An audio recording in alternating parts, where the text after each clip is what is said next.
दुख के साथ ये कहना पड़ता है कि आज भी मुसलमान जो हैं अपने इतिहास को बिल्कुल छिपाए बैठे हुए हैं। ऐसे ऐसे नैरेटिव घड़ते हैं जिसको समझ में नहीं आता।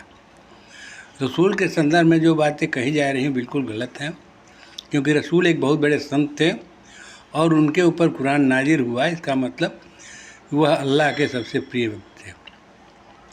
और ये बताया जाता है कि उनकी शादी जो है 9 वर्ष की ऐसा शादी कर लिए। तो 9 वर्ष की ऐसा शादी हुआ, तो जब वो 11 वर्ष के थे तब 9 वर्ष की ऐसा शादी हुआ।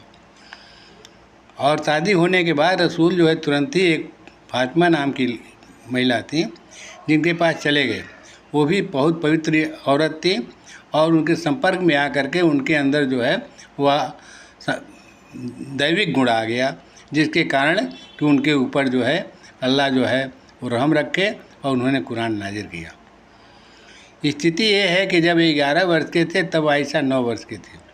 ये कबीले जात के हैं तो इन लोगों में शादियाँ बहुत कम उम्र में हो जाती थी, लेकिन चूँकि मोहम्मद साहब जो है वो अच्छे कामों में लगे थे, पवित्र कामों में लगे थे, पवित्र विचार के थे, इसलिए उन्होंने उस पर ध्यान नहीं दिया और वह सीधे चले गए। और जाने के बाद से नूर की पहाड़ियों में उनके ऊपर जो है कुरान नाजिल हुआ। कुरान जब नाजिल हो गया उसके बाद से जब उनकी उम्र जो है वह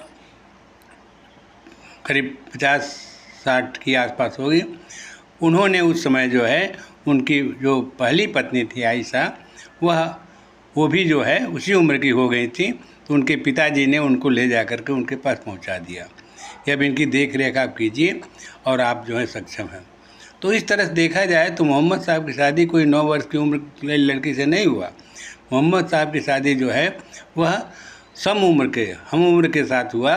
मैंने वो 11 वर्ष के थे और आयशा 9 वर्ष की थी, तब शादी हुआ।